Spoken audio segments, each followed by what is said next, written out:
HighBridge, a division of recorded books, presents The Long Hangover, Putin's New Russia and the Ghosts of the Past, by Shaun Walker, read by Michael Page. Prologue. October 2014, Torres, rebel-controlled eastern Ukraine. There had been an autumn chill in the air for a few days, and even inside the seized secret police headquarters it was cold. The Romanian did not seem to notice the temperature, apparently comfortable in his light military jacket and a single fingerless leather glove. But he clocked me shivering and declared it unacceptable that the town's heating system had not yet come on. He had been to the power plant the previous day, he said, and laid down an ultimatum. They had a week to get things sorted, or he would have the management shot for sabotage. This might have been taken for bravado, were it not for the fact that the Romanian had organized 2 public executions in the preceding weeks. Most recently, a young man in his 20s had been caught looting by some of the Romanian's men and sentenced to the ultimate punishment. He thought it was a joke until the last minute, the Romanian said, puffing his way through the latest in a steady stream of cigarettes held in his ungloved hand. The young man was executed by a bullet to the back of the head, outside the shop from which he had stolen. A crowd of locals gathered on the street to watch. Public executions seemed a little out of place in 21st century Europe, I ventured. The Romanian shrugged. Nobody blames a surgeon for the fact they remove tumours from the body with a scalpel. That is what we are doing here, with this society. Despite the name, he was very much Russian. The Romanian was merely his pozivnoy, a nom de guerre, chosen because one branch of his family had roots in Romania. All the fighters I met during the war in eastern Ukraine had a pozivnoy.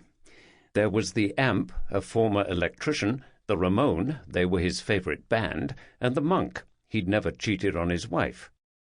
With their silly names, they often seemed like boys playing at war, but the Romanian was one of the serious ones. He radiated intensity and had a clipped military brusqueness when he spoke that bordered on disdain. Nevertheless, it was clear he enjoyed having an audience. He had griped repeatedly when our interview was set up that he did not have time to waste chattering with journalists. But when I arrived, he proceeded to talk about his fiefdom for 3 hours with little interruption, spraying literary and biblical references ranging from the novels of Stendhal to obscure conspiracy websites about the Bilderberg Group. Tall and lean, with closely cropped greying hair and a neat clipped moustache, he sat at the head of a long table, drinking overbrewed tea and ashing his cigarettes into a rusting old tuna tin. The walls were bare, save for peeling light blue paint. The building had previously been the headquarters of the SBU, the Ukrainian Security Services, in the grimy mining town of Torres. Now it was a heavily fortified base controlled by the Russia-backed militias of the Donetsk People's Republic, a lawless quasi-state that had come into existence a few months previously. A retired Russian military officer, the Romanian now held the official title of Head of Counterintelligence for the Ministry of State Security of the Donetsk People's Republic. In practice, this gave him license to act as a kind of vigilante ombudsman. A blonde woman with gold hoop earrings, an elaborate manicure, and a combat jacket lined with faux fur periodically entered the room to hand him sheets of paper, appeals from locals about looted property or other grievances linked to rebel forces behaving badly. He was trying to get to the bottom of one case of a local farmer whose only cow had been pilfered by rebel soldiers. He had jailed several rebels for theft.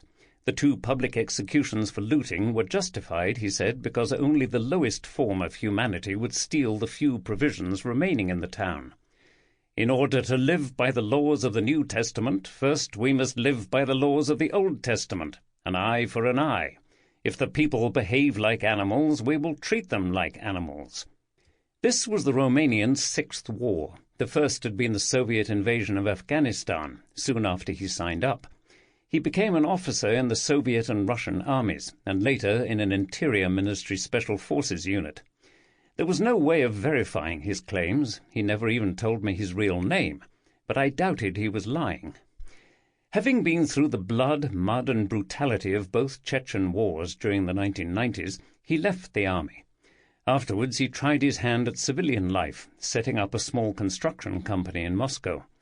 It was not a success, and he ended up working on the building sites himself to make a living. The Romanian did not like corruption. His eyes sparkled with fury whenever he brought the subject up, which was often. If he had his way, he would have all the corrupt officials shot. Joseph Stalin had been right, he said. There may have been repression back then, but the country developed and progressed, and that was the main thing. Giving a bribe makes you feel like a gay. It's like being raped. This repulsive man standing in front of you with a leering smile and his hand open, it's disgusting. I never gave a single bribe when I was working in construction. He continued pensively after a pause, "That's probably why nothing ever worked out for me." The Romanian had come to eastern Ukraine of his own accord, he insisted. Nobody had sent him. He made regular informal reports to old friends in the Russian security services back in Moscow, but was spending his own small savings pot to subsist here. He had seen footage on the news a few months previously of pro-Russian protesters burning to death in Odessa's trade union building, a horrific event in any terms, but one that Russian television had upgraded to a Nazi-inspired pogrom. He decided there was nothing for it but to travel to Donetsk himself. Just as patriotic Russians had come together to defeat the Nazis in the Second World War, he said animatedly it was again time to join in unity against the modern-day Ukrainian fascists and their backers in Western capitals. On his lapel he wore the orange and black St. George's ribbon. It marked the Soviet victory in the Second World War and had become the symbol of the Donetsk rebels in this new war. Although he despised the corruption of Vladimir Putin's Russia, he was pleased that over the past year the president had done at least something to restore Russian prestige, annexing Crimea and providing support to the rebels. The army was being revamped again. Money was being spent on defense. Maybe soon Russia would once again become a country of which he could be proud. The Romanian's trajectory over the past 2 decades was an extreme variation on a recurrent theme of post-Soviet malaise that I encountered during my years reporting from Russia and other former Soviet countries, first as correspondent for The Independent and then for The Guardian. He had lost his way in the aftermath of the Soviet Union. Now, as he meted out summary justice on the battlefields of a messy war, he felt that he was finding his bearings again. By any measure, his presence in Ukraine, commanding a ragtag bunch of armed separatists and ordering public executions, was illegal. But the Romanian did not consider himself to be outside his homeland. His home was the Soviet Union. That was the country in which he was born, the country to which he first swore a military oath, and the country that still lived on in his heart. He admired the coal miners and steel workers of eastern Ukraine, simple, hard-working and morally outstanding people who made him feel he was back in the Soviet Union. The Romanian mourned the Soviet Union's passing, but it was not quite right to say that he longed for its resurrection. His nostalgia was not about a devotion to Leninist philosophy. It was not necessarily even a striving for the same kind of lives people had lived before Mikhail Gorbachev's perestroika and the subsequent Soviet collapse. What the Romanian really missed was something more fundamental. We need to rebuild the country. The Soviet Union, the Russian Empire, it doesn't matter what you call it. I want a Russian idea for the Russian people. I don't want the Americans to teach us how to live. I want a strong country, one you can be proud of. I want life to have some meaning again. Part 1. Curating the Past. 1. A first-tier nation. 1. To assert that the collapse of the Soviet Union cast a long shadow over subsequent events in Russia and the other former Soviet republics is to state the obvious. It is hardly surprising that the death of a whole system would irrevocably shape the future for years, if not generations, to come. But I feel that the particular way in which the Soviet Union disintegrated and the vacuum of ideas and purpose it left in its wake is undervalued when it comes to our understanding of Russia and the whole post-Soviet world. In 1991, Russians experienced a triple loss. The political system imploded, the imperial periphery broke away to form new states, and the home country itself ceased to exist. There were few committed communists left by 1991, but that did not make the collapse any less traumatic. Russians felt they had lost not an empire or an ideology, but the very essence of their identity. If they were no longer Soviet citizens, then who were they? Images of toppling communist monuments and the tearing down of the Berlin Wall were the easy metaphoric expressions of the Soviet collapse. The multitude of Lenins that remained, standing proudly amid the capitalist cityscapes of modern Russia, were a sign that attitudes to the Soviet past in Russia were not so clear-cut after all. But the visual surface issue of how to deal with communist symbols was just one small part of the picture. Almost every story I have written during many years of reporting from Russia and the broader post-Soviet region has been, at least in some way, about the effects of the Soviet downfall, and with it the requirements of reformatting national ideologies, the international geopolitical balance, and the emotional and psychological makeup of 250 million people. For a great many Soviet citizens, the collapse came as a long-awaited blessing, the end of a stifling political system and the arrival of a multitude of exciting opportunities. But even for those who despised communism, the collapse of the country along with the system was a jarring moment. They had spent their lives walking along a particular path. It had been hard going, the progress was minimal, and it was unclear if they would ever make it to their destination. But they at least understood the terrain. Suddenly, the ground beneath their feet gave way. All that had constituted the fabric of everyday life, accolades and punishments, status and rank, linguistic and behavioral codes, was suddenly rendered meaningless. The established order had dissolved, and in its place was a new world that was difficult to navigate and full of pitfalls. It was a sensation I would hear about again and again from people who had failed to find their way in the post-Soviet years. The vague sense of unease and nostalgic longing created fertile ground for manipulation. It often seemed to be most acute in those aged between 40 and 50, people who had come of age just as the system collapsed. Men often seemed to struggle more than women to find the emotional resources to deal with the transition. There are many confused and angry men to be found in these pages. What people remembered about the Soviet period did not perhaps bear much resemblance to what they had actually felt at the time. But memory, both individual and collective, is fickle, more dependent on the vantage point of the present than on the reality of the past. Viewed through the prism of the miserable 1990s, the previous decades took on a rosier hue. Appeals to a visceral and intangible sense of the past, what the Russian émigré thinker Svetlana Boym labelled restorative nostalgia, can gain traction in any society. Witness the taking back control of Brexit, or Donald Trump's promise to make America great again, with little explanation of when the exact period of previous greatness started and ended.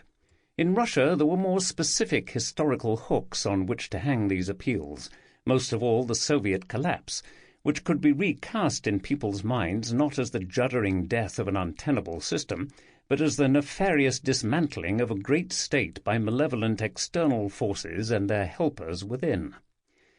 This book charts Vladimir Putin's mission to fill the void left by the 1991 collapse and forge a new sense of nation and purpose in Russia, though it is by no means a chronological history of the Putin era. The first section explores the curation of the past in the service of the present. The attempt to meld collective memory of the painful and complicated Soviet decades into something Russians could be proud of, particularly the elevation of victory in the Second World War to a national founding myth. Putin had no interest in resurrecting the Soviet system, but the sense of injustice over the way it collapsed would prove a powerful rallying point.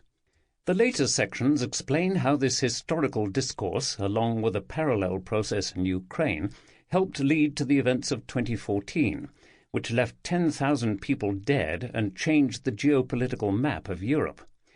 By 2017, with record-high approval ratings at home and much of the Western world looking towards Moscow with trepidation, Putin appeared to have succeeded in his quest to consolidate Russia and turn a weak and traumatized country into a major world player once again.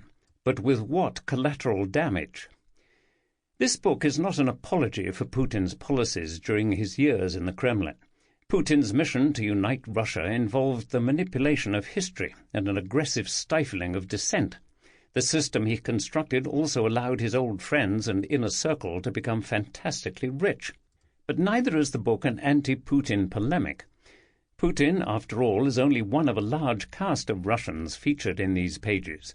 He too had his moment of personal trauma as the Soviet Union collapsed, which strongly influenced his later worldview and actions. Putin was, to some extent, the director of the post-Soviet story for modern Russia, but he was also very much a character in it. 2. There is a rather well-known story about a lieutenant colonel of the KGB, who in 1989 was stationed in the East German city of Dresden. His was just one of millions of individual experiences that would remain seared into the memories of those who had lived them for years or decades to come. But for the future direction of Russia, this particular one would have great resonance. The 37-year-old Lieutenant Colonel, Vladimir Putin, watched nervously as angry crowds stormed Dresden's huge Stasi compound in December 1989. Overrunning the offices of the East German secret police, the crowds moved on to the KGB headquarters, the inner sanctum. Putin called for armed backup to protect the employees and sensitive files hidden inside, but was told there was no help on the way. "Moscow is silent," said the voice on the line. He had no choice but to go outside and lie to the crowds that he had heavily armed men waiting inside who would shoot anyone who tried to enter. The bluff worked. The mob dissipated, and the KGB's files on informers and agents remained safe. But the psychological scars ran deep, at least in Putin's own telling a decade later. As delighted crowds in Berlin tore down the wall separating the two Germanys and drank in the new atmosphere of freedom, a shocked Putin set to work destroying the compromising documents of the KGB, an organization that had until recently seemed omnipotent. It would be another 2 years before the Soviet Union collapsed for good, but the way Putin recalled it later, his personal moment of realization that the game was up for the communist superpower, came that day in Dresden.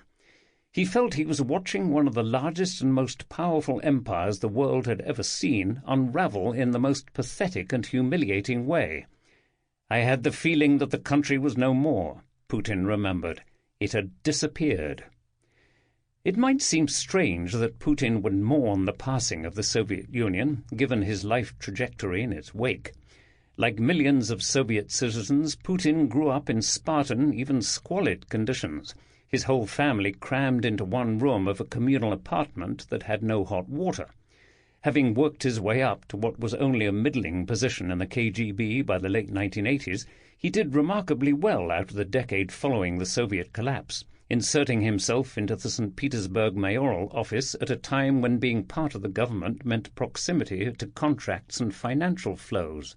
In 1996 he was called to the presidential administration in Moscow, and by 1998 he was made head of the FSB, the successor organization to the KGB.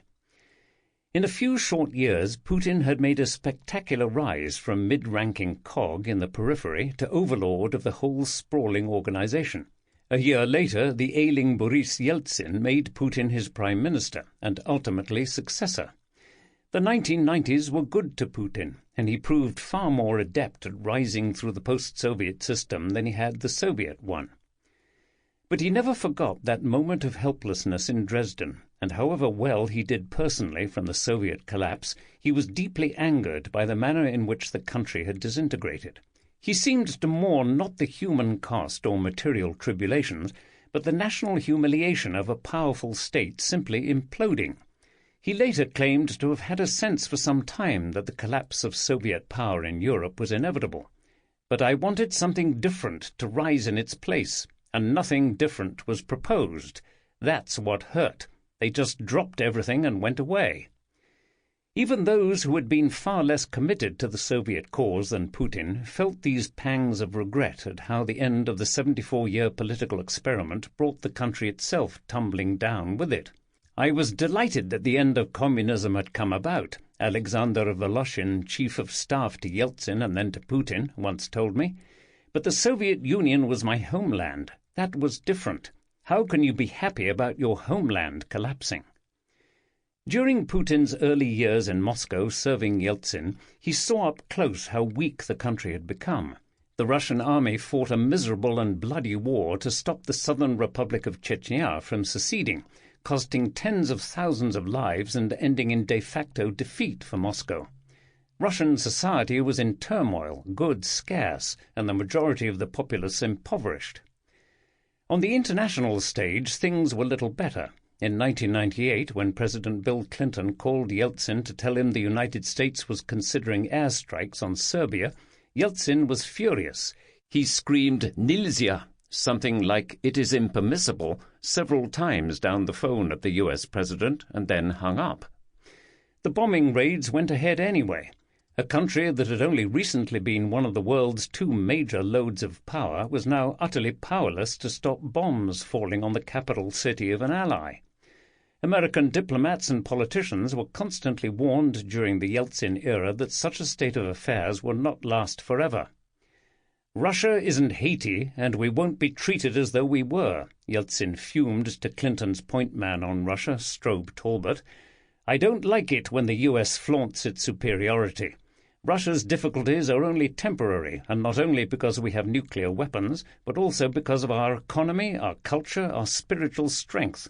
All that amounts to a legitimate, undeniable basis for equal treatment. Russia will rise again. I repeat, Russia will rise again." On the eve of the millennium, Yeltsin announced he was stepping down. He left the country mired in poverty, the wealth in the hands of a few greedy oligarchs, and the army fighting a grim and demoralizing war in Chechnya. Perhaps most troubling of all, Yeltsin's years in charge did not provide a clear idea of what kind of country modern Russia should be. Gleb Pavlovsky, a spin doctor and political technologist who worked for both Yeltsin's and Putin's Kremlin, later told me about the panic during the handover period. There was a real sense that Yeltsin could leave and there would be utter chaos. Most of the population didn't recognize the Russian Federation as a real thing. They felt like they lived in some kind of strange offshoot of the Soviet Union. We had to ensure the handover, but we also had to create some sense of nation. Yeltsin, a man who had once embodied hopes of future prosperity, cut a sorry figure of unfulfilled expectations and missed opportunities as he gave his slurred farewell address on the eve of the millennium. "I am asking your forgiveness for failing to justify the hopes of those who believed me when I said we would leap from the grey, stagnating totalitarian past into a bright, prosperous and civilized future. I believed in that dream. I believed we would cover that distance in one leap. We didn't." 3. I first travelled to Russia in January 2000, a few weeks after Yeltsin stepped down. I was 18, and before starting at university spent 4 months teaching English at a secondary school in Moscow. The Russian capital then was a dark, chaotic city. The cautious optimism that some people had felt about the future a decade earlier had all but evaporated. Life in the 1990s had progressed along the lines of a particularly implausible episode of a job-swap reality TV show. Biochemists were now taxi drivers, market stallholders were CEOs. The criminals became the authorities, and those who tried to stand up against them became the criminals. A few people had pilfered all the ladders, leaving the rest to be devoured by snakes. The poverty among the majority of the population made for widespread squalor and rampant exploitation. At Komsomolskaya metro station in the center of Moscow, there was a Dostoevskian tableau of despair on emerging at ground level. Dazed, homeless drunks, penniless grannies hawking a few sorry wares spread out forlornly before them on the concrete, and a shabby market selling cheap Chinese electronics and knock-off DVDs of hardcore porn. Sex, which had been a taboo topic in Soviet times, was everywhere.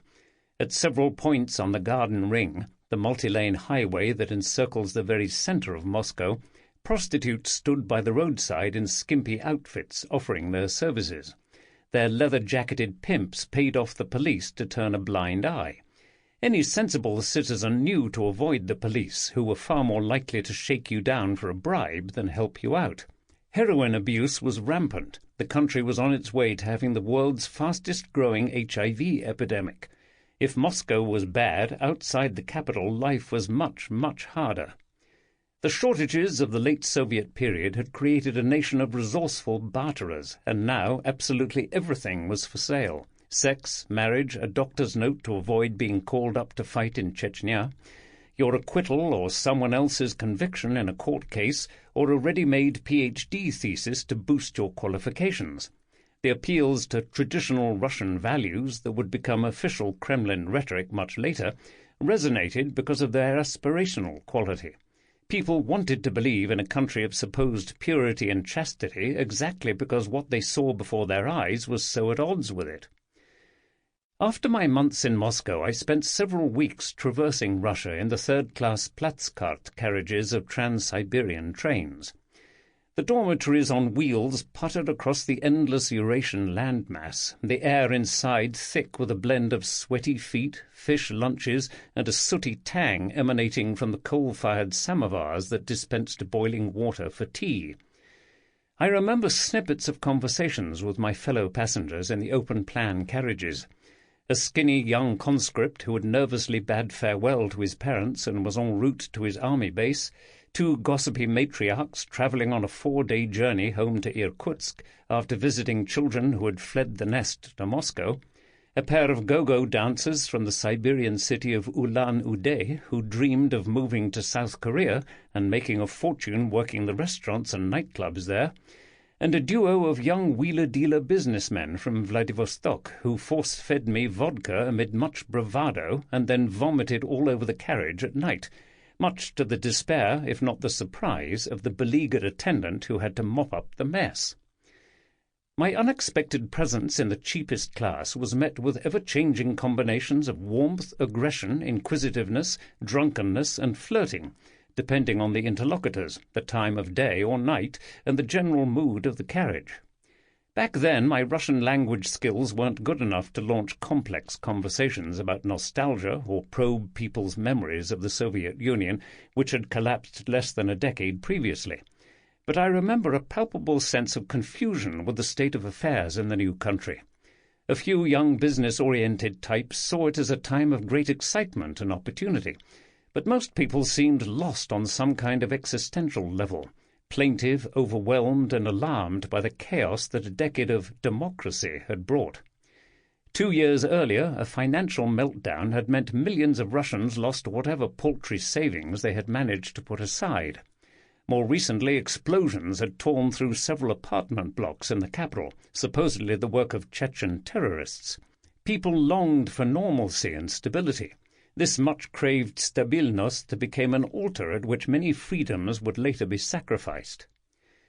Public opinion surveys from the time showed that the majority of people were unimpressed with the new Russia. In March 1993, 63% of Russians said they regretted that the Soviet Union had collapsed.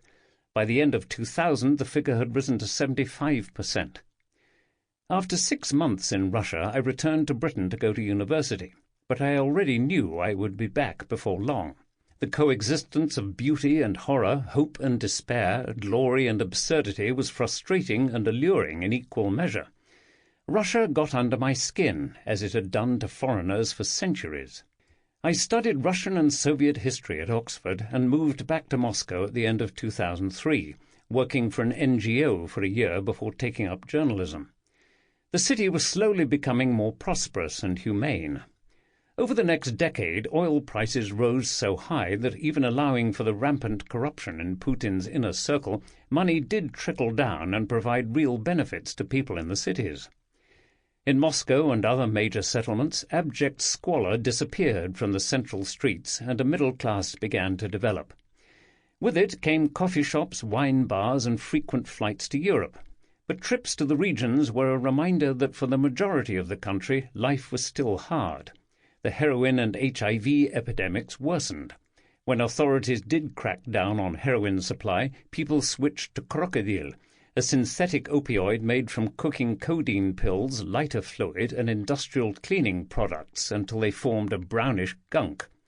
In Tver, just a couple of hours from Moscow, I met crocodile addicts whose flesh was quite literally rotting away from injecting the drug. Across Russia's multiple time zones, there were endless towns and villages where Sample complete. Ready to continue?